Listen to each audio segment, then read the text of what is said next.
And we begin in Moldova, where the Yes campaign has won a narrow victory in a referendum on joining the European Union. Despite allegations, Russia meddled in the process in an attempt to secure a no vote. The former Soviet Republic backed an amendment to the constitution with just over 50% of voters favouring EU accession. European Commission President Ursula von der Leyen says the result shows Moldova wants a strong and independent future, despite what she calls Russia's hybrid tactics. Moscow denies any meddling. Russia controls the breakaway region of Transnistria. That's a very small strip of land in Moldova along the border with Ukraine. Moldova's pro-EU president, Maia Sandu, faces a runoff election to keep her job. Let's now go to Andrei Curararu, a public policy analyst and expert on fake news and disinformation. He joins us from Chisinau. Moldova's President Maia Sandu says there was unprecedented meddling by Russia in the election. What's your assessment? Well, the scale is indeed unprecedented, as in you could see more than 300,000 people bribed out of 1.5 million people who participated. Basically, the fugitive oligarch Shore was a kingmaker, as in he decided who goes to the second round with Maia Sandu to see who the president gets to be. Also, we had a very narrow margin, like tens of thousands of votes decided whether we modify the constitution to include the European integration into it or not, showing that beside the mobilization and the bribing on the pro-Russian side, there was tremendous mobilization and hope on the other side, let's go the pro-European side. At the same time, we have faced more disinformation than ever before. It has skyrocketed. Using it from the church, from array of TV channels, online sources, and so on. Fortunately, it hasn't had a success. We'll see what happens in the second tour of the presidential election as well. Yeah, it was just about coming to that. The presidential campaign will go into a runoff. Can anything be done to prevent Russian interference there? Well, we know about the people who were bribed. There's also information about the mechanisms that they were using, Telegram bots. Some of them were already shut down due to the communication with Telegram. What is needed right now is to de-escalate the situation, de-radicalize in a way those people who are waiting to be paid for the second term. Some of these people were involved in further criminal activity. For example, 100 people were trained in Moscow to organize violent protests, to operate drones and explosives. We are hoping for a peaceful period before the second turn and for greater mobilization for the pro-European side, especially that the shock of how many people could be bribed and how many people would vote for an option no, which means basically a stagnation of Moldova is real. We can see both on social media and on the streets people saying that they want to continue the road to European integration, and this is paramount for our country. Now, Moldova has this breakaway region of Transnistria that aligns itself with Russia. Does that make Moldova uniquely vulnerable to Russian influence, or do you see patterns that might also affect other elections, like, say, in the US? Well, I would say that Transnistria right now is a smaller factor than another region in Moldova, Gagauzia. Ironically, more people voted yes in Transnistria, although it's a breakaway region, it isn't controlled by our people. They could vote only on the administrative border of Moldova, than in Gagauzia, where more than 90% of the people voted against. That is because it has become a powerhouse in the region for the oligarch Shore. As for lessons, you could look at disinformation as something a la carte, thousands of different messaging that is channeled to trigger different emotional responses, to trigger what is called an echo chamber for those people who want to believe them. Different opinion makers, influencers that are used in Moldova on the payroll already established financial transactions from Russia directly to influence the elections, and the need for chaos, so different types of allegations starting from the fact that Moldova is already building a NATO base or something very similar to that, that could be exported to other countries. And especially on the influencer side and on disinformation patterns are very similar to what we see in the US, but not unlike what we see in regional elections all over Europe. The public policy analyst Andrei Curararu in Chișinău. Thank you very much. Thank you. In Brussels, the European Commission has also called out this interference. Here's the spokesperson for the EU's governing body. Foreign interference and information manipulation exercised by Russia and its proxies has many faces. And it's happening in many forms, and it's not happening only a few days before the vote, of course. I mean, this is a long-term effort that we have observed a long time ago. The most recent examples include the allegations about vote buying, busing of the voters, the proofs that we have from Moldovan authorities about the fact that votes have been, or there were attempts made to buy votes. Then the huge propaganda from Russia or Russian proxies spread in Moldova. The information sources from the Moldovan authorities, from our own mission which is on the ground, from our delegations, so we have our people on the ground, and we have member states present on the ground through their embassies. So we have first-hand information we are working with, based on which we are able to say that Moldova was facing really unprecedented intimidation and foreign interference by Russia and its proxies ahead of these two important votes. All right, for more now, let's go to my colleague, Rosie Birchard. She's in Brussels following this story for us. Rosie, we just heard there the European Union says that there are clear indications that Russia meddled in this election in Moldova. What more can you tell us? Yeah, from Brussels, the view is definitely the accusation is that Moldova has faced unprecedented interference ahead of these votes. But we've just, in the last hour or so, had initial findings published by election observers who are on the ground. And I want to read you some of that report and what they have, those conclusions that they've drawn. So they say that the election and constitutional referendum were well managed and that contestants campaigned freely in an environment which was characterised by concerns over illicit foreign interference and active disinformation efforts. Then they go on to say, while this affected the integrity of the process, additionally, domestic campaign conditions did not allow for a level playing field among contestants. And then they point to some administrative concerns around the allocation of electoral resources and also around the media. So a bit more of a mixed picture there from the election observers on the ground. What's interesting and what we heard from Brussels is that this bigger, broader accusation of Russia and its proxies, that's the word used by the European Commission, trying to essentially destabilise Moldova, that is a long-standing accusation. And already a year and a half ago, the EU launched what it calls a kind of civilian mission on the ground in Moldova to try and help the country to counter, for example, to improve its cyber security and to counter things like disinformation and what they call hybrid threats. Rosie, the European Union today saying again that they are committed to doing everything that they have promised Moldova. Maybe you could tell us, what has the EU promised Moldova, and do we know how likely is it that Moldova will join the European Union sooner rather than later? Well, in general, we often hear EU leaders, top EU officials saying that Moldova's place, Moldova's future is within the fold of the European Union. And we know that the government in Moldova does have its sights squarely set on a seat at the table here in Brussels. That process, I should tell you, usually takes years, if not decades, and the European Union does not have a good track record on delivering quickly on its promises to enlarge. Generally, there has been a kind of paradigm shift, a difference in the way EU member states now think about what they call enlargement, inviting new members to join this club.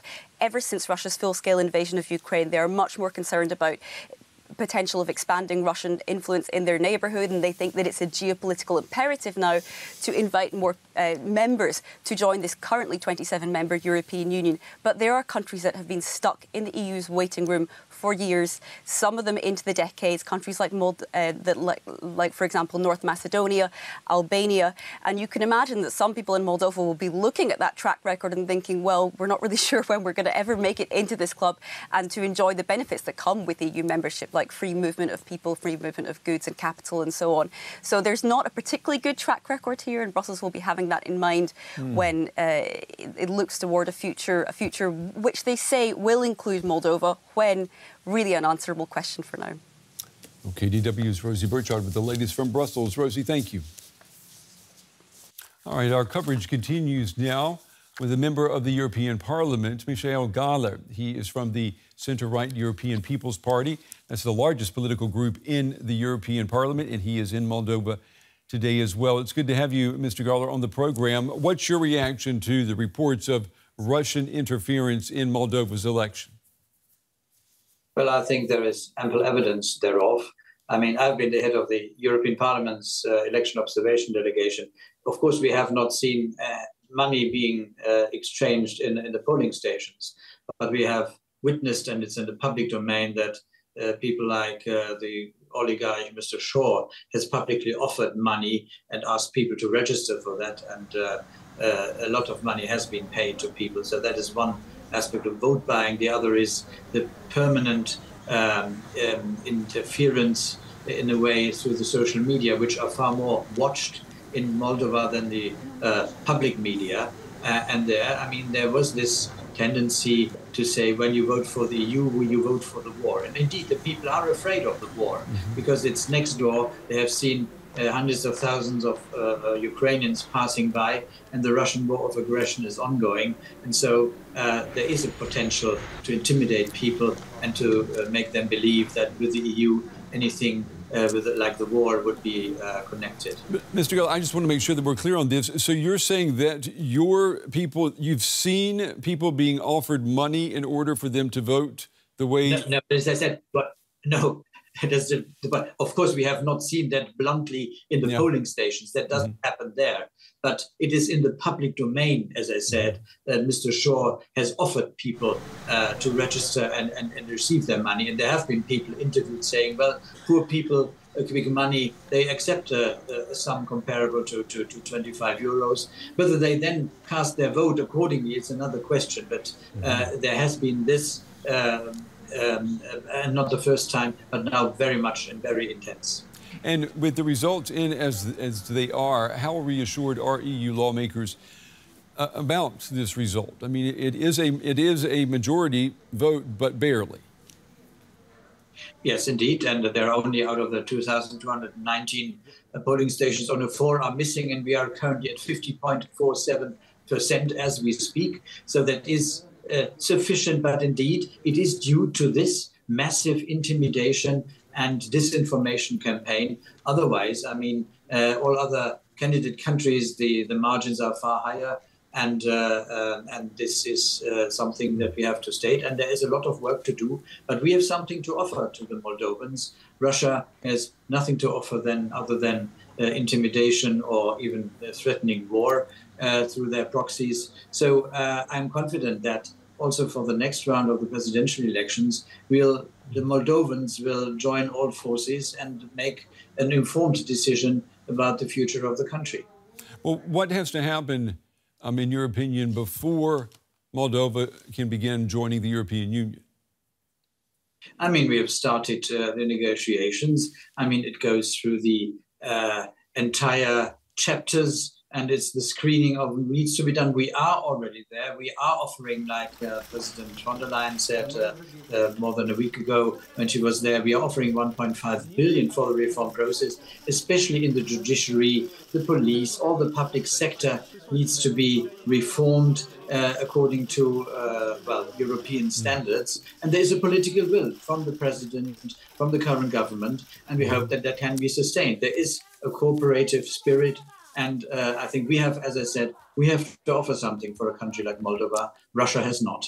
How likely is it, though, for a country with a breakaway Russian-aligned territory to gain EU membership? I mean, if I can play the devil's advocate here, isn't the European Union just asking for trouble by going forward with Moldova? I don't see that by any means. I mean, there is this occupied territory, Transnistria, indeed. And by the way, the votes that were there cast, and they were cast on this side of the government-controlled Dniester side of the river, they were 25% vote for Maia Sandu. So it's by no means that all the inhabitants of Transnistria would not like to have her.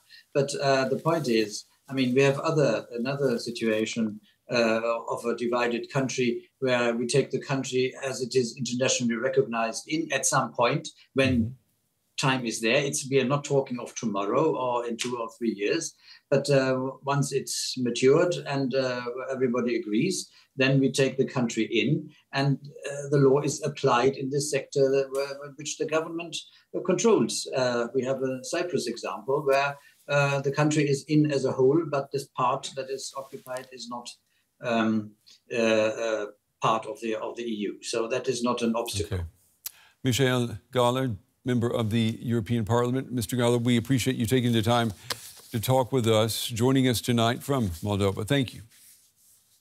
All right, for more now, let's go to journalist Maia Gerth-Niculescu, who is joining us from the capital of Moldova. It's good to have you with us. Maria, what does this result mean for the country? I mean, we're talking basically almost a 50-50 split, aren't we? Exactly. It's a very narrow majority in favor of the EU referendum, much less than was expected by the pro-European forces here in Moldova. This shows that the population remains very divided on the issue surrounding EU integration. However, the final results are still awaited, but with 99.5% of bulletins counted, it is safe enough to say that the referendum has passed. First of all, this means that Moldova's EU aspirations will now be enshrined into the constitution. Not only does this confirm to external partners that Moldova is committed to joining the EU, but it also means that it will be more difficult for upcoming governments, for future governments, to derail it from its pro-European path. It also means that an important additional step was taken to ensure that negotiations continue between Chisinau and Brussels. They had already started in January this year, but the victory of the referendum might reassure some European decision makers. Maia Sandu spoke to the press today, saying that much more will need to be done to better fight against foreign interference, referring to accusations of Russian meddling in this election. And we also know that presidential elections were held at the same time. The incumbent, the president, is facing a runoff in 2 weeks' time. So what can be expected there? And I'm wondering how much is the president's fate tied to the outcome of this referendum on asking for EU membership? Yes, the second round of the election is planned for November 3rd between Maia Sandu and Alexander Stoyanoglu. He's a former prosecutor and the candidate for the Moldovan Socialist Party, led by former President Igor Dodon. Alexander Stoyanoglu boycotted the EU referendum, but has remained vague on his concrete intentions for Moldova regarding the European Union. His party, however, is historically known for having close ties with Russia and the Kremlin. The runoff will likely be very close, similar maybe to what we've seen in the referendum, since Maia Sandu has made EU integration the main topic of the mandate and of her re-election campaign. She did win a comfortable majority in the first round of the presidential election, but many of the other candidates are opposed to the current president and could support Stoyanoglu. Journalist Maia Gerth-Niculescu joining us with the latest on this referendum in Moldova about possibly joining the European Union one day. Maria, thank you.